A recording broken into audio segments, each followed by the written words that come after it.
নিযুক্তি তেখেতক লিখি দিয়াৰ পিছত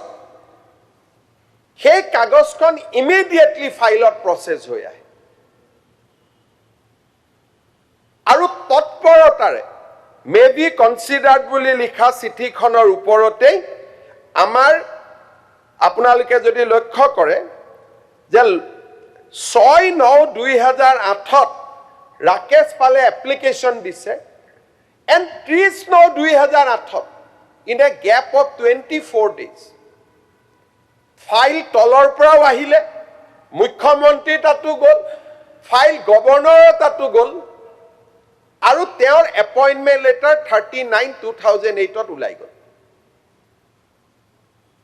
আৰু কোনেও এবাৰলৈকে খবৰো নকৰিলে যে হুৱেডাৰ ৰাকেশ পালি যে সিনিয়ৰ এডভোকেট অফ গুৱাহাটী হাইকোৰ্টৰ ন পিছত ওলালে যে তেওঁ হাইকোৰ্টৰ সিনিয়ৰ এডভোকেট নহয় তেওঁ নোটাৰী পাব্লিক হে আছিল 2013 তাৰিখে এইবাৰ ৰাকেশ পালে আবেদন কৰা নাই এইবাৰ তৰুণ গগৈ ডাঙৰীয়াই নিজে এটা নোট লিখিল মুখ্য সচিবলৈকে যে চেয়াৰম্যান পদটো খালি আছে আৰু আপোনালোকে ইমিডিয়েটলি ৰাকেশ পালক চেয়াৰম্যান হিচাপে নিযুক্তি দিয়ক আগৰবাৰ আহিছিল এখন এপ্লিকেশনৰ ভিত্তিত ৰাকেশ পালে আবেদন কৰিলে মুখ্যমন্ত্ৰী তৰুণ গগৈ ডাঙৰীয়া লিখি দিলে মে বি কনসিডাৰ্ড সেই ফাইলটো আকৌ তেওঁৰ ওচৰলৈকে আহিলে আৰু this department was looked after by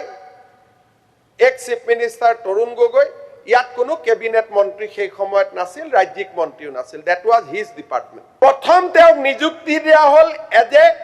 senior advocate কিন্তু তেওঁ আসলতে সিদিনাখন সিনিয়ৰ এডভোকেট নাছিলে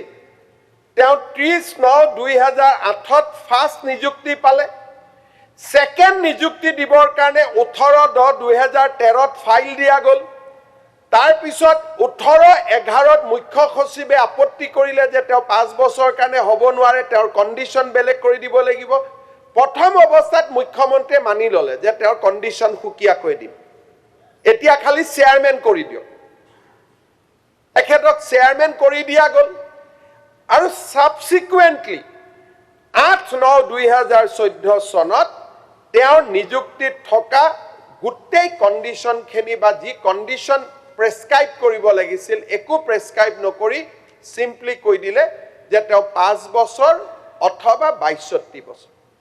তামনে টোটাল টেনিউৰ হি গট 10 ইয়াৰ্স এইটোৱে আটাইকৈ কেলেংকাৰী কোনে কৰিছিল কোট গৈছিলে ইমানটো যোৱাৰ আগতে প্ৰথম গুটেই নীতি নিয়ম প্ৰথম নিযুক্তি ভুল আছিল ঠিক আছে আমি মানি ললো যে প্ৰথম নিযুক্তিটো তেওঁ এপ্লিকেশন এখন দিলে মই নিযুক্তি দি দিলো কিন্তু 2008 পৰা 2014 চনলৈকে সিস্টেমটোৱে সেই ব্যক্তিজনক সহায় কৰি গৈয়ে থাকে